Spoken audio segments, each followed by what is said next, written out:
Ya, bismillah. Assalamualaikum warahmatullahi wabarakatuh. Waalaikumsalam warahmatullahi.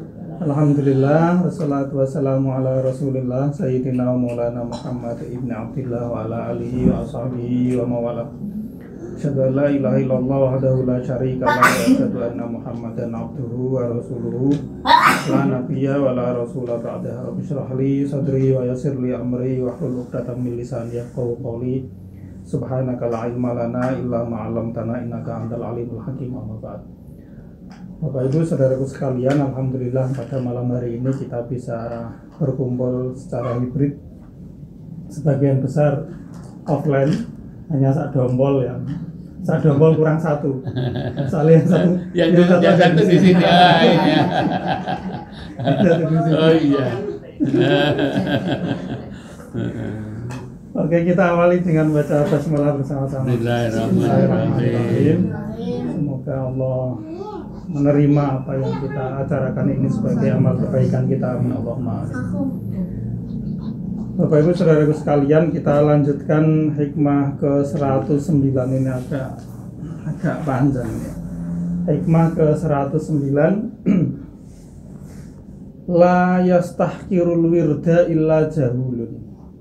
Al-waridu yujadu fid daril akhirati wal wirdu yantawi bintiwa'i hadhihi dar wa aula ma yu'tana bihi ma la yukhlafu wujuduhu. Al-wirdu huwa talibuhu minka wal waridu anta tatlubuhu minhu wa aina ma huwa talibuhu minka mimma huwa matlabuka minhu.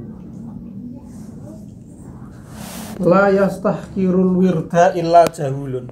Hanya orang bodoh yang menganggap remeh wirid. Nanti kita dijelentrahkan oleh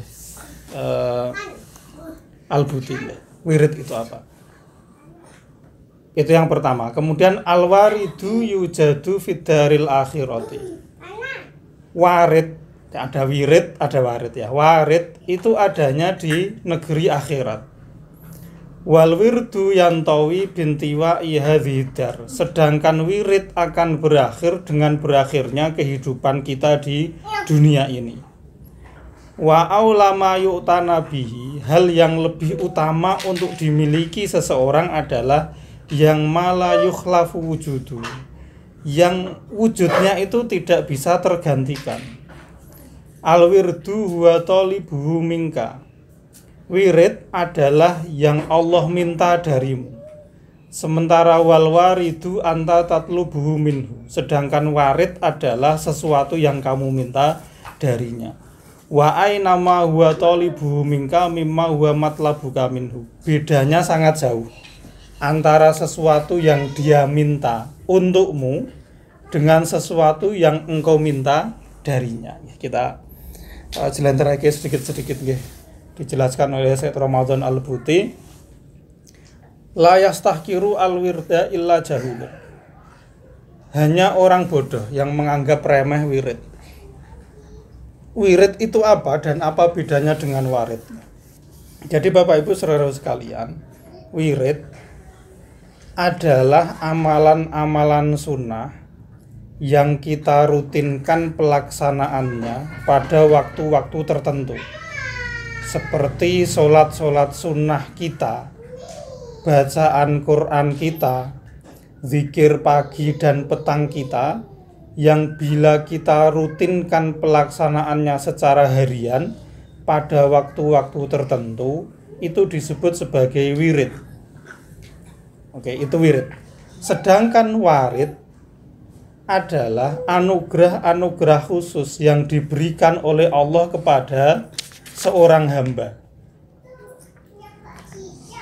Nah, ada sebagian orang yang menganggap remeh wirid ini. Maka Ibnu Athaillah mengatakan la yastahkiru al-wirda illa jahulun. Tidaklah yang meremehkan wirid itu orang yang bodoh.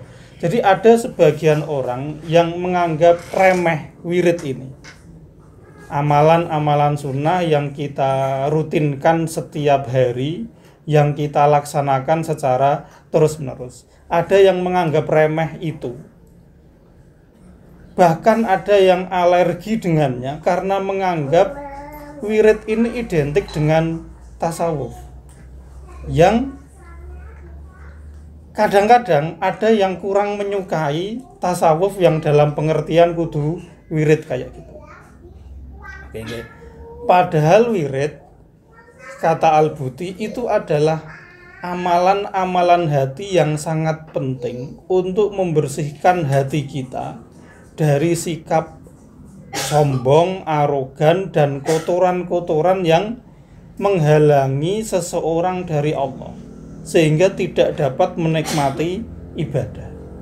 Jadi yang membuat kita nak sholat ora iso panteng, nak ndonga ora iso seperti itu karena ada kotoran-kotoran yang membuat kita enggak satu frekuensi dengan gelombangnya Allah Subhanahu wa taala. Itu terjadi karena kita tidak mengamalkan wirid.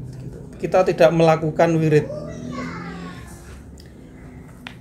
Islam yang hanya di lisan saja, yang hanya gerakan anggota badan saja, itu tidak akan mendatangkan kebaikan. Islam baru sempurna bila ada keimanan yang merasuk ke dalam hati. Islam baru dianggap sempurna itu ketika ada keimanan yang merasuk ke dalam hati. Dan iman tidak akan sempurna merasuknya ke dalam hati tanpa ada ihsan dalam setiap kondisi kita. Yang mana dengan ihsan itu kita selalu merasa dibersamai, dibimbing, dituntun, dijewer oleh Allah Subhanahu wa taala. Nah, agar hati kita ini selalu ihsan, selalu merasa dibersamai oleh Allah, penuh cinta dan penuh rasa takdim kepada Allah Subhanahu wa taala. Caranya adalah setelah kita sama-sama menunaikan kewajiban, sama-sama menjauhi maksiat, caranya adalah dengan memperbanyak zikir kepada Allah. Dengan memperbanyak mengingat Allah. Karena ingat Allah inilah makanan dan asupan hati saat kita sedang berjalan menuju Allah Subhanahu wa taala.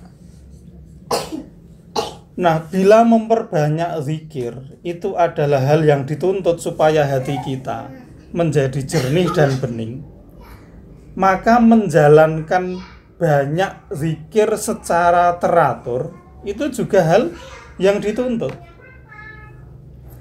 Dan agar zikir ini bisa kita lakukan secara teratur, maka kita harus mengalokasikan waktu kita memang untuk melakukan zikir tersebut secara terus-menerus, rutin, pada waktu tertentu. Nah, ini yang disebut dengan wirid. Keteraturan kita melakukan zikir seperti ini itu ya ditegaskan di dalam Al-Qur'an. Misalnya di dalam surat Al-A'raf ayat 205, Allah itu mengatakan wadhkur rabbaka fi nafsika tadharru'a wa khifa wa dunal jahri minal qawli bil ghuduwi wal asal wala takum minal ghafilin. Ingatlah Tuhanmu di dalam hatimu dengan sepenuh rasa ketundukan dan rasa takut, pelan-pelan begitu menyebut Allahnya, enggak harus kenceng-kenceng, setiap pagi dan sore hari. Ya, berarti memang Allah itu menuntunkan kamu harus punya wirid, kebiasaan untuk mengingatku pada pagi dan sore. Di dalam surat Toha ayat 39 Allah mengatakan fasbir ala ma yaquluna wasabbih bihamdi rabbika qabla tulu'isy syamsi wa qablal ghurub. Bersabarlah atas apa yang mereka ucapkan wahai Muhammad, lalu bertasbihlah dengan memuji Tuhanmu. Kapan itu waktunya? Sebelum terbit matahari dan sebelum matahari itu tenggelam.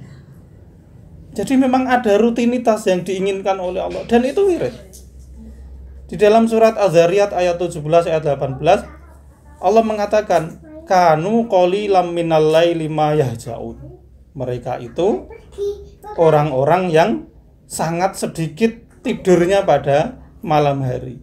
Wabil ashari hum yastaghfirun. Dan pada waktu sahur mereka itu meminta ampun kepada Allah. Kapan waktunya?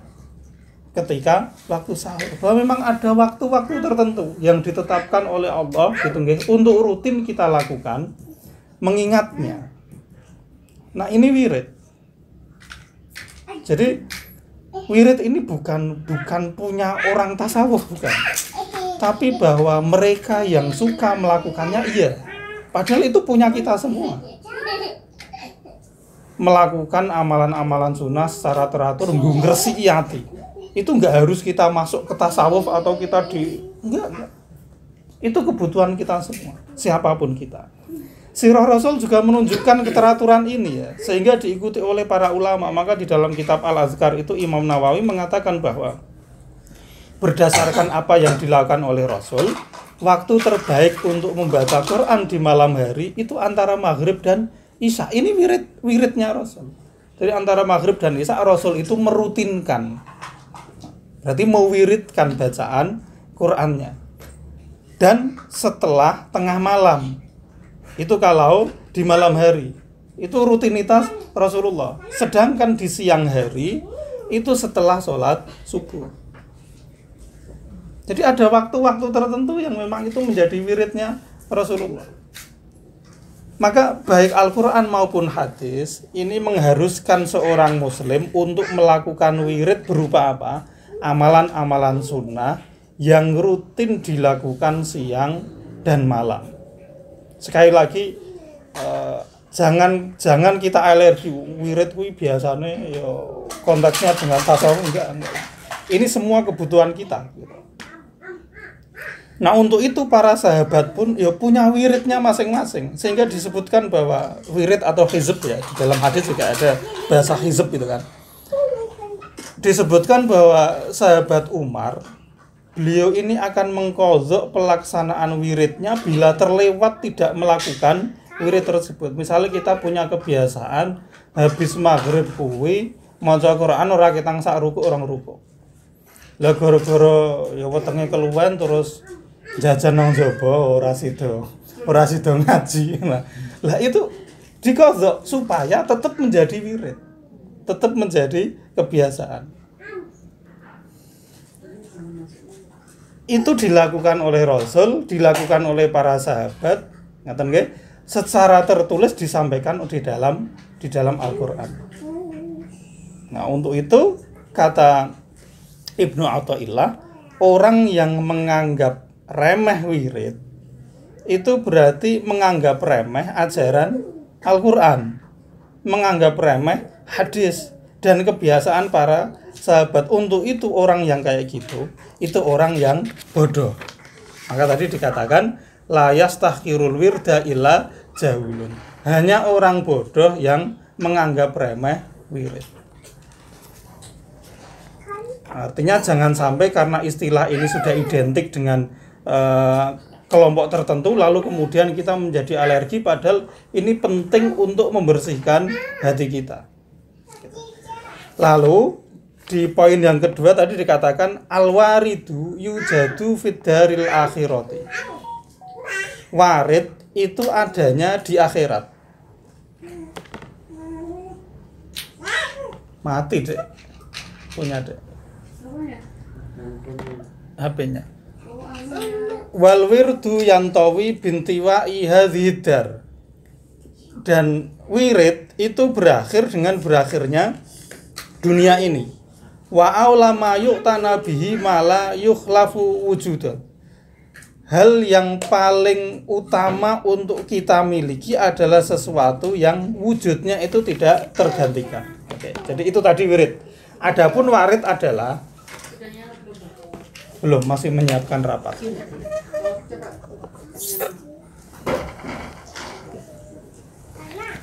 Adapun warid adalah anugerah-anugerah khusus yang diberikan oleh Allah kepada seorang hamba. Itu warid ya. Hakikatnya adalah, warid itu hakikatnya adalah balasan dan anugerah yang diberikan oleh Allah kepada seorang hamba. Waktunya itu nanti di akhirat. Bila balasan dan anugerah itu dipercepat di dunia, maka itu berdasar murni kebaikan Allah. Tapi tempat asalnya itu nanti di akhirat. Jadi wirid adalah wazifah atau tugas yang Allah menghendaki agar kita melakukannya di dunia. Yang bila kita sudah meninggalkan dunia ini ya maka berakhir pula tugas tersebut, kita ya nggak bisa lagi melakukannya, bahwa nanti yang akan menjadi nopo klangenane awak dhewe nek wis mati kuwi aku ora iso salat meneh kaya wong-wong sing isih urip. Aku ora iso maca Quran meneh kaya wong-wong sing iso urip. Aku ora iso sedekah meneh seperti orang yang masih hidup. Karena wirid ini akan berakhir dengan berakhirnya kehidupan kita di dunia. Nah, sementara warid adalah anugerah yang akan diberikan oleh Allah di akhirat, yang bila Allah menghendaki akan memberikan sebagiannya di dunia, ya akan diberikan kepada kita. Tapi kita harus sadar Bapak Ibu Saudara sekalian ya, bahwa sekarang ini kita ini sedang hidup di dunia. Begitu. Tugas utamanya adalah menjalankan apa yang dibebankan oleh Allah itu tadi, yang mana dia akan berakhir dengan berakhirnya usia kita, yang bila waktunya itu sudah berakhir kita nggak punya lagi kesempatan untuk melaksanakannya. Mbok nangis kaya apa kula pengen sujud meleh Gusti ketika kita sudah mati yo nggak bisa. Maka betapa syukurnya kita ya ketika sholat nang sampinge makom begitu, bayangke wong kono do meri karo awak dhewe sing iso sujud, neng awak dhewe kok ya nggak melaksanakannya dengan sepenuh hati, dengan maksimal. Mungkin wong-wong sing wis do mati kayak bangetan tak genti wae piye ya. Seperti itu. Ijolan wae nek ngono gitu. Jadi kita saat ini berada dalam kehidupan dunia. Tugas kita itu melakukan wirid begitu. Menjalankan apa yang dibebankan oleh Allah, yang itu ada batas waktunya. Ketika batas waktu itu sudah selesai, kita nggak punya lagi kesempatan dan kita akan menyesal. Nah, di antara bentuk dari tugas tersebut itu kan kita melakukan tadi wirid siang dan malam, selain melakukan amal-amal ketaatan yang waktunya sudah ditentukan. Sorry Pak D, sinyalnya. Oke, kita lanjut ya. Jadi kita ini sedang berada di dalam kehidupan dunia. Tugasnya awak dhewe kon ngibadah, kon wiridan. Gitu. Gampangannya seperti itu. Disuruh ibadah, disuruh wiridan. Tapi anehnya, kita ini berpaling dari pekerjaan itu, merasa berat melaksanakannya, bahkan ada yang meremehkan itu, lalu kita justru berharap mendapatkan waridnya. Awak dhewe kudune nang donya kon ngibadah, kon wiridan, ning rasane ati males, tetapi kita di sisi yang lain berharap mendapatkan waridnya, berharap mendapatkan anugerah yang sebenarnya itu disiapkan oleh Allah untuk di akhirat bagi yang menjalankan tugas dan pekerjaannya ketika di dunia. Kita berpaling dari pekerjaan kita di dunia, tapi berharap supaya anugerah di akhirat itu dipercepat kedatangannya di dunia. Ini kan aneh orang kayak gitu. Tidak menjalankan tugasnya, tapi mengharapkan sesuatu dari imbalannya tersebut.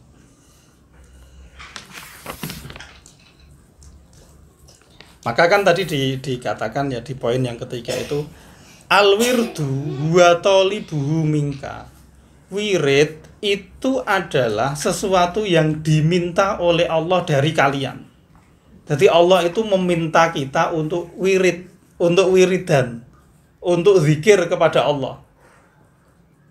Sementara wal waridu anta tatlubu minhu. Sementara warid itu adalah sesuatu yang kita minta kepada Allah. Jadi Allah itu punya permintaan, kasarannya seperti itu, wiridano. Kita juga punya permintaan kepada Allah. Aku pengen mendapat begini, begini, dan begini. Nah, bedanya sangat jauh kalau kita memahami bahwa posisi kita ini seorang hamba. Bedanya sangat jauh antara sesuatu yang diminta oleh Tuhan kita dengan sesuatu yang kita minta kepada Tuhan tersebut. Ya, nek awak dhewe benar-benar ngerasa sebagai hambanya Allah begitu ya. Itu akan bedanya sangat jauh antara sesuatu yang Allah minta untuk kita lakukan dengan sesuatu yang kita minta dari Allah. Jadi banyak orang Bapak Ibu Saudara sekalian yang berharap diberi atau mendapatkan kelebihan-kelebihan yang istimewa dari Allah atau warid di dunia. Ini sebenarnya konteksnya masih ada kaitannya dengan hikmah sebelum ini terkait dengan kan ada orang yang napa niku ya berharap mendapatkan napa karomah kemarin itu loh. Berharap mendapatkan kejadian-kejadian yang di luar nalar gitu. Banyak orang yang berharap untuk diberi kelebihan-kelebihan istimewa dari Allah berupa warid di dunia, karena memang ada orang yang dianugerahi warid oleh Allah di dunia. Tetapi masalahnya komitmen orang itu terhadap wiridnya itu sangat lemah. Jadi pertanyaannya begini, mengapa seseorang malas-malasan melakukan tugasnya yang diminta oleh Allah, tapi kok begitu antusias menunggu atau menuntut agar keinginan-keinginannya dipenuhi oleh Allah. Ada orang malas-malasan bekerja, tapi ketika menuntut gaji, itu lek nuntut ya temenanan. Itu kan ya ora sopan ngaten, ora sopan. Maka Al-Buti bertanya seperti ini, mengapa seseorang semangat menyampaikan harapan dan keinginannya kepada Allah? Awak dhewe nek ndonga teng telenik ya. Mintae niku dari A sampai Z disebutkan. Tetapi malas menjalankan hal-hal yang diinginkan oleh Allah. Awak dhewe nek duwe karep karo Gusti Allah, kuwi yo ngesuk-ngesuk mendesak begitu kepada Allah. Tapi kenapa di sisi lain kita malas menjalankan apa yang diinginkan oleh Allah? Kenapa kita nggak sesemangat ketika kita minta kepada Allah? Kenapa kita nggak semangat juga menjalankan apa yang diminta oleh Allah kepada kita? Jadi gambarannya gini, kata Al-Buti. Mengapa kita ini, Bapak Ibu Saudara sekalian, kok bisa rutin memohon agar sehat, keluarga kita sehat, rezekinya tambah terus, usahanya lancar, tercapai semua harapan-harapannya. Mengapa kita bisa rutin mewiridkan itu ya kepada Allah, tetapi tidak bisa rutin melaksanakan hal-hal yang diinginkan oleh Allah atas diri kita? Ngopo awak dhewe rajin njaluk Gusti Allah, tapi ora rajin menjalankan dawuhe Gusti Allah. Mengapa kita tidak bisa sesemangat dan sengotot saat kita meminta kepadanya? Jadi gambarannya awak dhewe salate leda-ledi. Rampung salat ndongane tenanan. Ndongane tenanan tur yo. Nek iso saiki Gusti. Tapi nek pas salat yo karo mikir macam-macam. Kok ya kebangetan orang yang kayak gitu katanya. Ya sebagian akan mengatakan begini, kata Al-Buti, sebagian orang akan beralasan ya karena apa yang dituntut oleh Allah itu sangat berat. Nah, misalnya kita punya kebiasaan ngaji setiap maghrib atau habis subuh terus menerus, itu ya berat gitu. Atau sholat sunnah terus menerus, itu berat. Bisa jadi akan ada orang yang mengatakan bahwa apa yang dituntut Allah itu sangat berat, maka ya kita nggak mampu melakukannya. Nah, kata Al-Buti ya, terhadap orang yang kayak gitu sebaiknya dikatakan, kan kita mengaku lemah tuh, sehingga tidak bisa menjalankan apa yang dituntut oleh oleh Allah. Kita harus mengatakan kepada orang itu, ya mungkin kepada diri kita sendiri, bahwa kelemahan kita lah, ya, kelemahan kita yang menjadikan kita tidak dapat meraih apa yang kita harapkan sehingga kita berdoa kepada Allah, itu juga adalah kelemahan yang membuat kita tidak dapat menjalankan perintah Allah. Nah, masalahnya adalah mengapa kok kita juga tidak berdoa dengan memohon kepada Allah agar Allah itu dapat meringankan kita untuk menjalankan apa yang dituntut kepada kita. Jadi kan gini ya, kita berdoa itu karena kita merasa lemah, harapan-harapan kita nggak tercapai, maka kita berdoa supaya harapan kita ini tercapai. Lah kalau alasan kita tidak menjalankan perintah Allah itu juga karena kita merasa lemah, ngopo kok ketika pas ndonga sing didongake atau sing dijaluk itu cuma rezeki, cuma duit, cuma sehat, kenapa kita juga nggak minta, ya Allah, mudahkanlah aku untuk menjalankan tuntutanmu yang aku rasa berat ini. Kenapa kok kita nggak merutinkan Allahumma a'inni ala zikrika wa syukrika wa husni ibadat? Kenapa kita nggak merutinkan itu?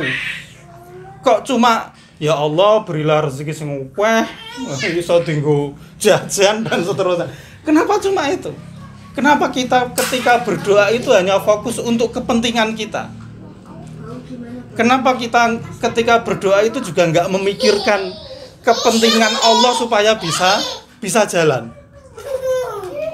Karena kelemahan kita saat berdoa ya itu juga sama dengan kelemahan kita saat kita nggak bisa melakukan ibadah. Itu kritiknya ya, itu kritiknya. Jadi Bapak Ibu Saudara sekalian ya, bukan aib bagi seorang hamba ketika dia mengeluhkan ketidakmampuannya menjalankan perintah tuannya. Itu nggak aib. Karena ya kita semua seperti itu. Sehingga kita kan ya mengatakan la haula wala quwata illa billah. Kita ini nggak punya daya dan kekuatan apapun kalau nggak dibimbing oleh Allah. Itu kita menyadarinya sebagai sebuah fakta. Tetapi ada orang yang merasa fakta itu bukan masalah. Ya berhenti di masalah, ya memang aku ra kuat ya wis. Ketika kita ya memang aku ra kuat ya wis, maka nggak akan ada perubahan. Bahwa ini masalah karena Allah meminta kita untuk melakukannya. Neng aku lemah, maka supaya aku kuat bagaimana? Harusnya kan seperti itu. Sebagaimana saat kita merasa lemah, nggak bisa mendapatkan apa yang kita inginkan, begitu, kita minta tolong kepada Allah. Kok ketika kita males-malesan sholat, kok nggak minta tolong juga kepada Allah? Ya Allah, hati kula kok rasane kok ngeten nggih. Niki masalahe napa? Tulung ya Allah. Keluarkan aku dari kerasnya hati ini. Kok pikir aku ora tenang, ngibadah kok ora iso khusyuk. Tulung ya Allah. Kenapa kita nggak minta juga seperti itu kepada Allah? Wong ya sama-sama lemahnya. Gitu. Jadi nggak aib sebenarnya kita mengeluhkan ketidakmampuan kita menjalankan perintah Allah. Tapi aib apabila kita menyadari kelemahan itu, ning ya ora mengadu dan nggak memohon kepada Allah agar Allah menguatkannya. Ini aibnya. Nah, apa sumber aib di sini? Penyebabnya adalah karena bisa jadi kita nggak menganggap kelemahan itu sebagai masalah. Kita mengatakan, ya itu faktanya ngono, aku memang ora kuat. Kita nggak menganggap itu sebagai masalah. Itu aibnya. Dan yang lebih parah lagi, kita tidak menganggap penting tuntutan-tuntutan Allah kepada kita. Sebab kalau kita menganggapnya penting, tentu kita pun akan memohon kepada Allah. Sebagaimana kita memohon pertolongan Allah atas kepentingan-kepentingan kita di dunia. Jadi insya Allah bisa tergambar. Jadi kita ini loh, untuk nopo, untuk berharap supaya Allah mengabulkan doa-doa kita terkait urusan duniawi itu, Ngaten nggih. Itu kita sampai memilih waktu-waktu yang mustajab. Wah iki waktune mustajab, aku tak njaluk sing tenanan ning urusan donya to. Untuk mohon supaya kepentingan kita terwujud. Tapi kenapa kita nggak terdorong untuk memohon agar dimudahkan dan dikuatkan dalam menjalankan kepentingan Allah yang diperintahkan kepada kita juga? Karena kan dulu kita sudah pernah belajar hikmah yang berbunyi khairu ma tatlubuhu minhu huwa ma huwa talibuhu minka. Sebaik-baik apa yang kamu minta kepada Allah adalah sesuatu yang diminta Allah untuk kamu kerjakan. Jadi permohonan kita yang terbaik kepada Allah itu adalah kita memohon supaya kita dimudahkan untuk menjalankan apa yang diperintahkan oleh Allah. Itu permintaan terbaik kita kepada Allah, bukan yang lain-lain. Tapi kenapa nyatanya dalam kehidupan sehari-hari fokus kita hanya kepentingan kita. Tapi ini bukan berarti kita hanya boleh berdoa terkait dengan kebaikan agama kita, enggak. Kita boleh berdoa untuk kepentingan dunia kita. Tapi sebagai seorang hamba, kita ini harus bisa memprioritaskan. Nek jenenge budak, ngaten nggih, yang menjadi nomor satu itu perintah tuannya atau keinginan dari budak tersebut.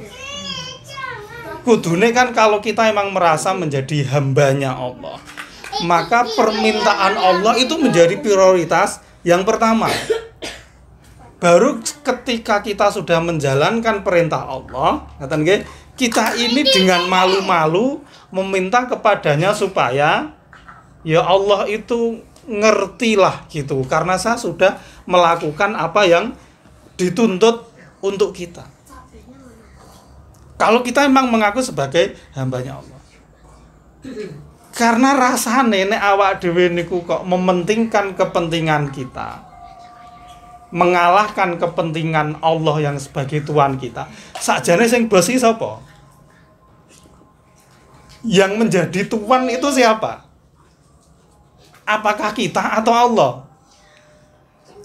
Kalau kita menjadikan Allah itu sebagai Tuhan kita, maka mestine kepentingan Allah yang kita prioritaskan. Baru setelah itu kita memohon supaya Allah memenuhi kepentingan kita. Nek awak dhewe kok fokusnya di kepentingan kita, berarti koyo Gusti Allah itu cuma ya diakali wae. Kita jadikan sebagai budak kita malah. Kan seperti itu ya. Ya ini harus kita sadari bersama ya. Supaya ya ada perimbangan. Ada perimbangan ketika kita berdoa atau memohon kepada Allah Subhanahu wa taala. Jadi tidak masalah kita berdoa terkait dengan urusan duniawi, tetapi kita harus tahu diri. Nah, paling tidak kalau memang kita belum bisa mencapai level mengedepankan perintah Allah, memprioritaskan apa yang diinginkan oleh Allah, paling tidak begitu kita ya memohon supaya dimudahkan Allah untuk bisa kayak gitu. Itu minimalnya.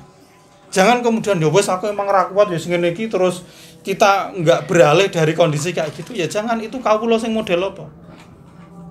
Diperintah tuane ora gage-gage atau nglakoni ini ya sak-sake dhewe leda-lede.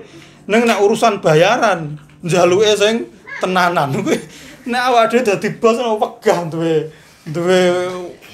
duwe tenaga sing model anak buah sing ngono kuwi genti wae sing liya, sing kerjane ya mempeng kemudian kok gajine oke ora masalah. Kan seperti itu ya. Ya ini semoga bisa menjadi pencerahan bagi saya pribadi khususnya dan saudaraku sekalian. Mohon maaf apabila ada salah dan kurangnya. Assalamualaikum warahmatullahi wabarakatuh. Waalaikumsalam warahmatullahi wabarakatuh.